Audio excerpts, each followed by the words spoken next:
Hey, I got the GoPro Hero 9 and the Insta360 One R here with all mods, but I want to buy an iPhone 12 Pro soon and I need some money for it, so one of those two has to go, and in this video we will find out which one. So I already own both cameras for quite a long time, but with earlier firmwares I wasn't really that surprised with the quality of the Insta360 One R because, for example, when I drove my motorbike I couldn't see much detail on the road anymore, etc. I know most of you guys don't really care about that, but I care about that. I'm quite perfectionistic when it comes to quality. So that's my first test here. I want to test now with the latest firmware upgrade from the Insta360 One R how it compares to the GoPro Hero 9. So I would say let's drive the coffee and get some shots on the way.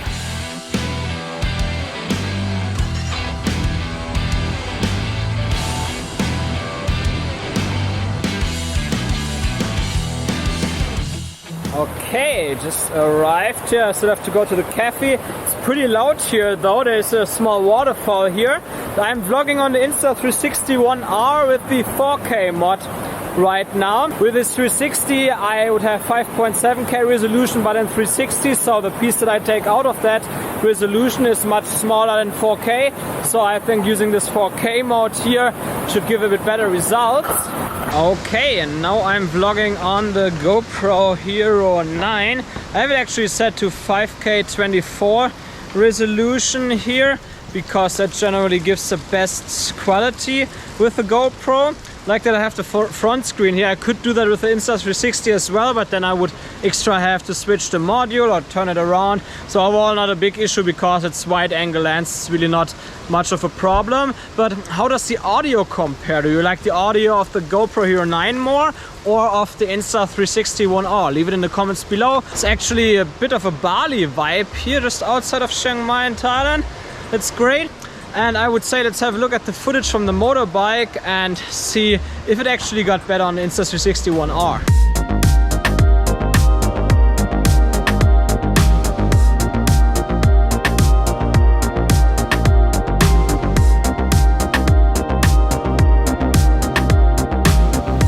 So I had a look at the footage here and I really love about the app that I can directly export that to ProRes, especially if you have a bit slower computer. Then that's awesome because ProRes files, even if they are a bit bigger, they are much easier to edit. So even if you have a much slower computer, let's say a MacBook Pro 13-inch from 2016 for example, even those laptops can edit ProRes footage really well. So it's great that Insta360 includes that.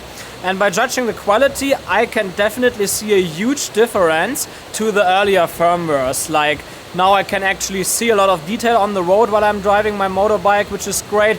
Also before I had a bit of flicker in the bushes behind me while I was vlogging, for example. It looked a bit like sharpness flicker, like that was weird. But now that also has resolved, so the quality overall definitely increased a lot.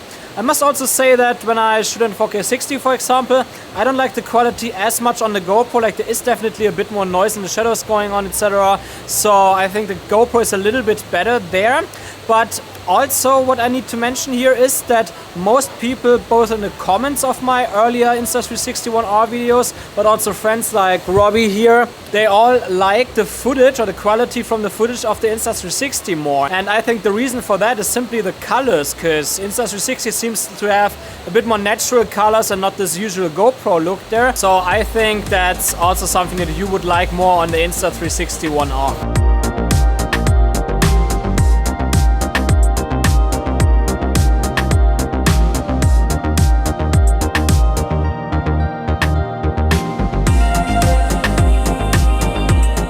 So we arrived at another viewpoint, but we won't be able to see much because it's burning season here, so there's a lot of smoke in the air and you can't see anything, so that sucks a bit obviously.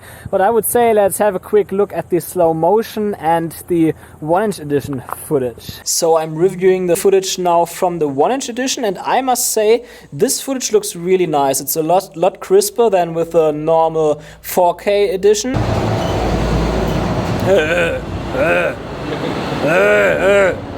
Slow motion is definitely an issue on the Insta360 One R if you want to get 120 120 frames per second slow motion, because this camera can only shoot that in 1080p, and it looks like it adds a lot of sharpening to it, so it doesn't really come out that good. While on the GoPro you have 2.7K and 120p, and that obviously looks a bit better. So I think in this category the GoPro definitely wins. So I'm checking the other footage right now, and here I actually can remove the grain directly while I export the footage in the Insta360 One R app on the computer studio app, and that's actually great what Insta360 does with all their apps, like both on the computer but also their smartphone. They have a Final Cut and Adobe Premiere integration here, which is awesome, so you don't necessarily have to do all of that stuff in their studio app. You can directly send everything to your preferred video editor, but also on your phone you have all the AI effects that automatically track subjects, etc. So even for quick video edits on your phone, for Instagram stories, TikTok, etc., that's great as well. Next week I will actually publish another review of the Insta360 One X2, which seems to be an awesome camera, especially for like quick social media content. So there we'll get a bit more into what you can do with the app, so definitely subscribe if you want to see that. So I want to do 2 more tests in the evening. I want to get a time-lapse shot with both cameras and see how they compare for time-lapses, because the GoPro Hero 9 actually does very well for that. I had another video about that I will link here.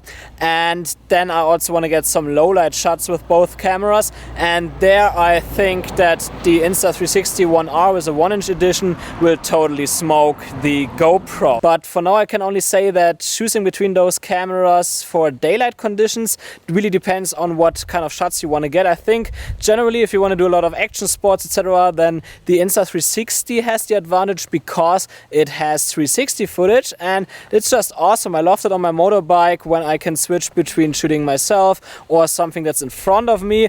Also when you vlog, it's oftentimes good because you can show what's around you while you're talking to the camera. That's obviously a great one. And the Insta360 One R definitely wins when it comes to price, because if you buy the twin edition it's just $30 more than the GoPro, and there you basically have 2 cameras, a 360 camera and a normal 4K camera, which is similar to the GoPro. And if you buy only the 4K edition it's also cheaper than the GoPro, so I would say the overall value that you get there is better.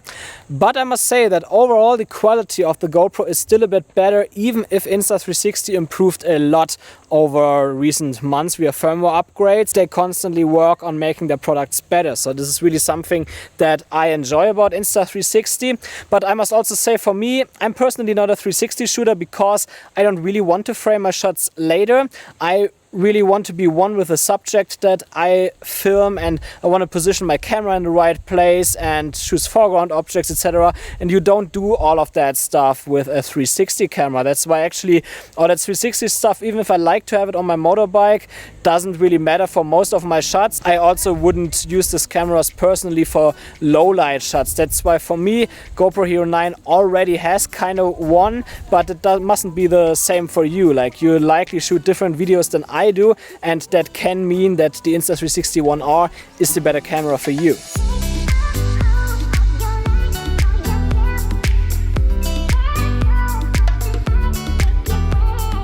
Okay, I've set the time-lapse up now on the GoPro Hero 9 and the Insta360 One R. On the Insta360 One R it's actually not called time-lapse what I'm using there. It's in the photo mode and called interval, so both cameras shoot single raw photos, and I've set the interval to 10 seconds and the EV compensation to -1.5 to expose for the sky here. I want to have the sunset there, but what I mostly want to see here is if I get any flicker on the Insta360 One R. Especially I already know that the Hero 9 generally does a good job. Even the Hero 8 and Hero 7, they are usually great for time lapses. And yeah, after shooting those time lapses we will also go down again and get some low light shots in the city with both cameras to see who performs best there. And both for the time lapse and the low light shots I will use the 1-inch mod from the Insta360. You can see that here because that's clearly the best for high dynamic range and for low light footage. So I'm testing the time lapse now directly for you guys so that I can make the outro when we go back down again and get the low light shots,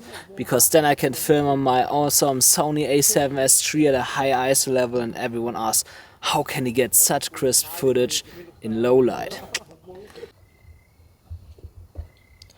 I would say that looks perfect. So Insta360's hyperlapses are on par with GoPro. It's not that one is better than the other, I would say. Maybe there are some differences in dynamic range and whatever. I actually expect that. But here, at least from what I've seen right now quickly, it looks pretty clean and there's no flicker inside. So that's awesome. But of course, I need to properly convert all of that to be 100% sure.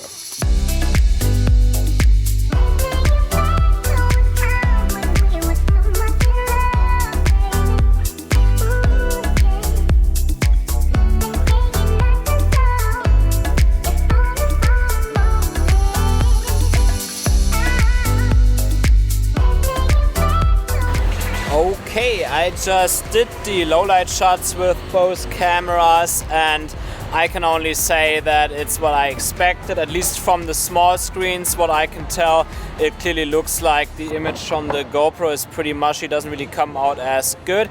But on Insta360 it looked pretty clear. Just on the small displays, of course. I have to recheck that on the computer. If it shouldn't be like I'm saying now on the computer, then I will just make a little update from my computer. But otherwise, that's the low light test. I hope this video was helpful. If yes, then leave me a thumbs up. And also don't forget to hit the subscribe and the bell notifications button for upcoming videos. I publish 1 or 2 videos every week. And I hope to see you in the next one. See ya!